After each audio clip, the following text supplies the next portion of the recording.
martishaadka gobolka banaadir dowladda dhexe booliiska iskaashatooyinka dhurka dhalinyarada haweenka dhammaan martishaadka soomaaliya bashay kulligii waxaan ku salaama assalaamu calaykum waraxmatullahi wabarakaatu marka ayga winaan sheegi lahay wariyaha ayaa idin sheegay abaabulka intaas waxaa sii dheeryahay waxaan uu ka tegay wariyuhu in abaabulka uu ka socdo puntland gobollada dhexe hiiraan iyo maaragtay dhammaan koonfurta soomaaliya abaabul iskaashatooyin marka waxaan leeyahay waxaan dhihi lahaa iskaashatooyinka dhammaan hore u sheegay dhibaatadii nagu gaartay intii aan shaqaynaynay waxaa kamida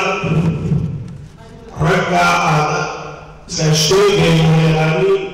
oo ku geeriyooday abaabulidii ama ka shaqayntii gobolka banaadir ka shaqayntii oo ay maaragta sawirkooda ku arkeen asagoo ku dhegsan gobolka banaadir ay maaragtay naga dileen ragga cadowga ku ah maamulka gobolka banaadir iyo dhammaan dowladda raggaas oo iskaashatooyinka wayaqaanin ayagoo hore ku jira ayay naga wadanteen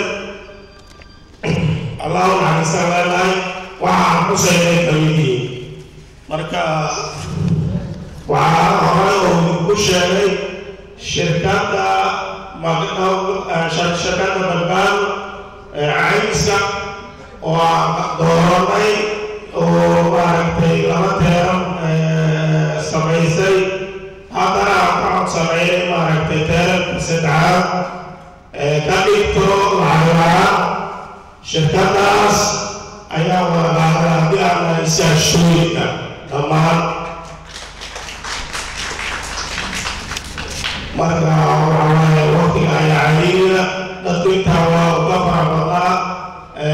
sababo jiraaho mudaniin maqayni inta mas-uuliyiinta oo hadda aad arkaysiin oo maqan waxay u maqan yihiin cudurdaar oo ay soo gudbiyeen marka sidaas daraaddeed